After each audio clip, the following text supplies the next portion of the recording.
Welcome back. तो last की video में हमने पढ़ी थी मैट्रिक्स मल्टीप्लिकेशन की कुछ प्रॉपर्टीज, राइट। और इस वीडियो में हमने कहा था कि हमें पढ़ना है मैट्रिक्स पॉलिनोमियल के एग्जाम्पल, जो हम लास्ट वीडियो में देख चुके हैं मैट्रिक्स पॉलिनोमियल उसके एग्जाम्पल। बट मैट्रिक्स पॉलिनोमियल के एग्जाम्पल से पहले हमारे पास एक और इंपॉर्टेंट प्रॉपर्टी है, या आप बोल सकते हैं एक और इंपॉर्टेंट टॉपिक है, वो है scalar multiplication. Okay, scalar multiplication आप कहीं पर भी मैथ्स में आप कहीं पर भी पढ़ लें, स्केलर मल्टीप्लिकेशन का मतलब यही होता है जो हम यहाँ पढ़ेंगे। बस अब यहाँ क्या है, हम स्केलर मल्टीप्लिकेशन किस पर पढ़ रहे हैं, हम स्केलर मल्टीप्लिकेशन मैट्रिक्स पर पढ़ रहे हैं। बेसिक स्केलर मल्टीप्लिकेशन सब जगह यही होता है। अब बात आती है कि स्केलर क्या है। मल्टीप्लिकेशन तो आपको समझ आ रहा है कि किसी चीज का गुणा हो रहा होगा, राइट। मल्टीप्लिकेशन को हिंदी में बोलते हैं कि गुणा हो रहा होगा, किसी चीज का मल्टीप्लाई हो रहा होगा, राइट। 2 into 3, 4 into 5 whatever. अब स्केलर क्या है, जैसे मैट्रिक्स में हम क्या देखते हैं कि मैट्रिक्स इस फॉर्मेट में होता है, राइट। अब इसमें हम किसी स्केलर का मल्टीप्लाई करते हैं। स्केलर मतलब कोई नंबर के, और कैसा नंबर हो कि एक नंबर कैसा है कि वो इंटीजर्स में बिलोंग करता है, और जरूरी नहीं इंटीजर्स में है, कोई ऐसा नंबर है जो रियल नंबर है, ठीक है। कैसा नंबर है, रियल नंबर है। अब आप बोलेंगे रियल नंबर का मतलब क्या होता है। रियल नंबर मतलब ऐसे नंबर्स जिसमें आप √2, 1/2, -1, 1, 0 ये सब इस पैटर्न के सारे नंबर्स आ जाते हैं किसमें, रियल नंबर में। रियल नंबर में क्या नहीं आता, वो है -1 का रूट, ठीक है। Root of any positive number, फिर p/q फॉर्म के नंबर जिसमें q नॉट इक्वल टू 0 होता है, और फिर आते हैं सारे इंटीजर्स का सेट, वो सब क्या होते हैं, रियल नंबर। तो स्केलर मल्टीप्लिकेशन में हमें क्या पढ़ना है कि कोई हमारे पास मैट्रिक्स गिवन हो, उसमें हम किसी स्केलर का, k को हम बोलते हैं scalar, k is called as scalar. तो किसी स्केलर का अगर मल्टीप्लाई कर रहे हैं तो हमारे पास नया आंसर क्या आएगा, या फिर फाइनल रिजल्ट क्या आएगा, ये हमें देखना है। तो देखिए, सपोज करिए आपके पास कोई एक मैट्रिक्स है A, जिसको हम कैसे लिखते हैं, Aij इज द एलिमेंट। आपके पास एक मैट्रिक्स है m क्रॉस n का, जिसको आपने A नाम दिया। आपको क्या निकालना है, आपको निकालना है कि k टाइम्स A क्या होगा। Okay, k times A, k times A यानी आपको निकालना है k times element of A क्या होगा। इस मैट्रिक्स को क्या है, यही है मैट्रिक्स, तो Aij m cross n is the order, right. तो ये क्या होगा, ये होगा k times Aij of m cross n, यानी कि आपको हर एलिमेंट में उस स्केलर का मल्टीप्लाई करना है। अब एलिमेंट क्या होता है, ये हम इंट्रोडक्शन वीडियो में देख चुके हैं, प्लीज उसे देखिए। आपको क्या करना है, हर एलिमेंट में उस k का मल्टीप्लाई करना है। एग्जाम्पल के लिए सपोज a आपको गिवन है 1, 2, 3, 4, आपको निकालना है 5 times a। Okay, 5 times a, तो यहां पर k की वैल्यू क्या हो गई, 5।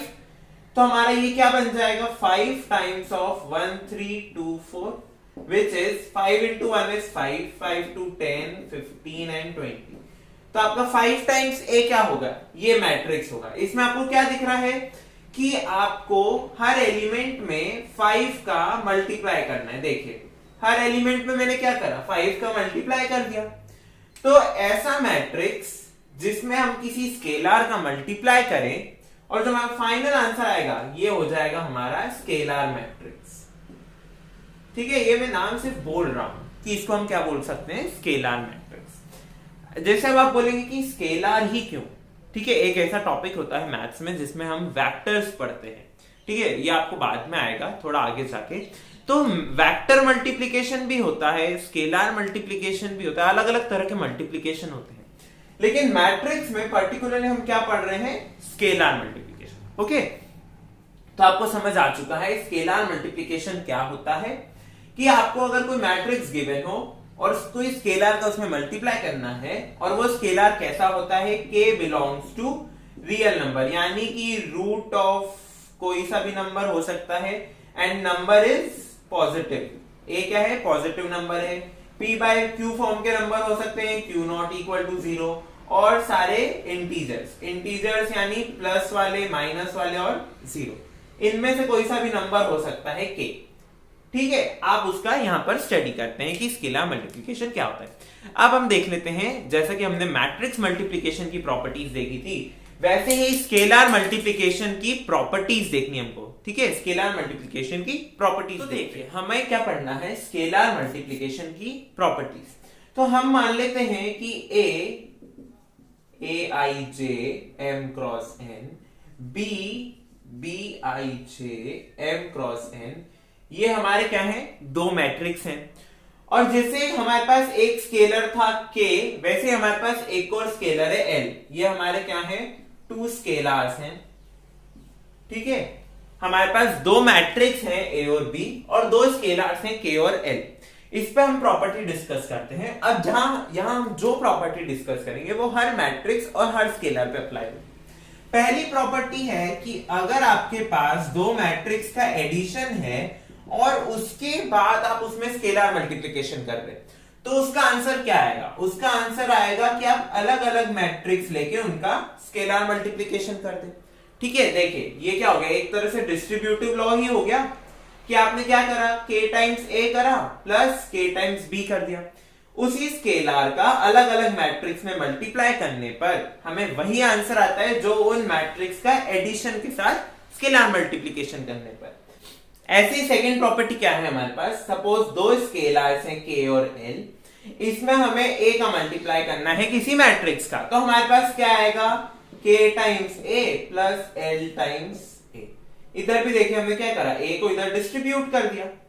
ठीक है, तो हमारे पास जैसे इधर प्रॉपर्टी थी, दो मैट्रिक्स थे, एक स्केलर था, तो हमने अलग अलग मल्टीप्लाई करके ऐड कर दिया।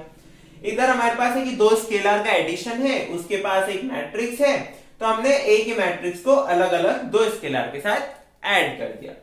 थर्ड प्रॉपर्टी है हमारी कि अगर हमारे पास कोई नेगेटिव स्केलर है, ठीक है, नेगेटिव भी हो सकता है ना, तो इसका जब आप मल्टीप्लाई करेंगे तो वो हो जाता है minus of k times a। क्या हो जाता है, minus of k times a। यानी कि सपोज k अगर 1 है तो minus 1 of a is equal to minus 1 of a। अब 1 इंटू a इज 8 सेल्फ, तो ये हो जाएगा माइनस a। तो minus 1 of a is minus a। ऐसे एक और क्या बोल सकता हूं मैं कि अगर मेरे को कोई नेगेटिव मैट्रिक्स दिया हुआ है, ओके, उसके साथ k का मल्टीप्लाई करना है, तो यहां पर भी क्या आंसर आएगा, यही आंसर आएगा। यानी कि 1, सपोज यहां 1 है, 1 इंटू माइनस a अगर मैं करूंगा तो मेरे पास वापस क्या आएगा, माइनस a ही आएगा। ओके, अब नेक्स्ट प्रॉपर्टी हमारी क्या बोलती है, नेक्स्ट प्रॉपर्टी हमारी बोलती है कि अगर आपके पास दो स्केलर हैं, सपोज k l a, ठीक है, इसका मतलब क्या है कि आपने एक मैट्रिक्स लिया, उसमें पहले l स्केलर को मल्टीप्लाई किया, फिर जो आंसर आया उसमें k को मल्टीप्लाई किया, तो ये जो है ये इक्वल होगा k into l of a। यानी कि आप दोनों स्केलर का मल्टीप्लाई कर दीजिए, फिर उसका मैट्रिक्स में मल्टीप्लाई कर दीजिए, तो भी वही आंसर आएगा, या फिर आप l को बाहर लेके a इंटू a कर दीजिए, तो भी आंसर सेम ही आएगा। ठीक है, ये बहुत इंपॉर्टेंट प्रॉपर्टी है, हम बहुत यूज करते हैं, एक ये प्रॉपर्टी और ये, इन दोनों को हम बहुत ज्यादा यूज करते हैं। ठीक है, अब हम ऐसा करते हैं, हम देख लेते हैं कुछ एग्जांपल्स। ठीक है, प्रॉपर्टीज हमने देख ली स्केलर मैट्रिक्स की, अब हम देख लेते हैं स्केलर मैट्रिक्स क्या, स्केलर मल्टीप्लिकेशन का कुछ एग्जांपल्स। एग्जांपल्स के लिए हमें क्या करना होगा, हमारे पास एक मैट्रिक्स गिवन होगा, एक मैट्रिक्स में हमें स्केलर का मल्टीप्लाई करना है, अब देखना है कि कैसे हो रहा है। ठीक है, और हम ऐसा करते हैं, यहाँ पर दो मैट्रिक्स और दो स्केलर ले लेते हैं ताकि हम सारी प्रॉपर्टीज भी समझ सके। एक मेरे पास मैट्रिक्स है A, जो मैंने मान लिया 1 0 0 2 मान लिया, और B मैंने मान लिया है ये 2 4 0 1। ठीक है, ये मैंने B मान लिया, और अब मैंने क्या निकाल के रख लिया कि A प्लस B क्या होगा, प्रॉपर्टीज सेटिस्फाई करनी ना, तो A प्लस B मतलब 1 प्लस 2 3, 0 प्लस 0 0, 2 0 4 4 एंड 1 2 3। ठीक है, मैट्रिक्स एडिशन, सब्ट्रैक्शन, मल्टीप्लिकेशन मैं बता चुका हूं, प्लीज उन वीडियोस को देखें। अब सपोज मेरे पास स्केलर्स हैं, k की वैल्यू है मेरे पास 1 और l की वैल्यू है मेरे पास 2। तो k प्लस एल तो हमें दिख रहा है 1 प्लस 2 विच इज 3। ओके, अब हम देख लेते हैं कि अगर मेरे को निकालना है k times a plus b, तो मेरे पास क्या आएगा k times a plus b, यानी a प्लस b है मेरा ये। इसमें अगर मैं 1 का मल्टीप्लाई करूंगा तो मेरे पास क्या आएगा k, यानी 1 टाइम्स a प्लस b। ठीक है, तो इसका आंसर क्या आएगा मेरे पास a प्लस b ही आ जाएगा। और इसको मैं ऐसा भी लिख सकता हूं ना 1a plus 1b which is equal to k times a plus k times b। आप करके देख लीजिए इसको यहां पर। नेक्स्ट हम क्या देख लेते हैं कि अगर k l a हो हमारे पास, यानी कि k की वैल्यू 1, l की वैल्यू है 2 और 2 टाइम्स मुझे a करना है, तो 2 टाइम्स a करने पे मेरे पास आएगा 2004। तो ये वैल्यू क्या आ जाएगी, वापस ये आ जाएगी 2004, क्योंकि 1 का मल्टीप्लाई कर रहा हूं मैं, तो 1 का मल्टीप्लाई तो वापस वही आ जाता है। अगर मेरे को इसको इक्वल बताना है किसके, L K ऑफ A के, तो मैंने क्या कर दिया 2 इंटू L की value 2, K into A, K की वैल्यू 1 का A में करूंगा तो वापस यही आ जाएगा। तो देखिए आंसर क्या आ गया, आ गए दोनों इक्वल, राइट। तो हमारी ये वाली प्रॉपर्टी भी सेटिस्फाई है। ऐसे कर करके इसी एग्जाम्पल या कोई सा भी आप एग्जाम्पल लें, उसमें आप इन प्रॉपर्टीज को सेटिस्फाई करवा के देख सकते हैं। ठीक है, तो यहां हमने देखा स्केलर मल्टीप्लिकेशन क्या होता है, स्केलर मल्टीप्लिकेशन ऑफ मैट्रिक्स क्या होता है पर्टिकुलरली, और हमने देखा स्केलर मल्टीप्लिकेशन की प्रॉपर्टीज क्या है। अगले वीडियो में हमें देखना है, जैसा कि हमने एक टॉपिक पढ़ा था addition and subtraction of matrices, तो उसकी भी कुछ प्रॉपर्टीज होती हैं। तो अगले वीडियो में हमें देखना है properties of addition of matrices. तब तक के लिए हमारे साथ बने रहिए। Thank you for watching and keep supporting.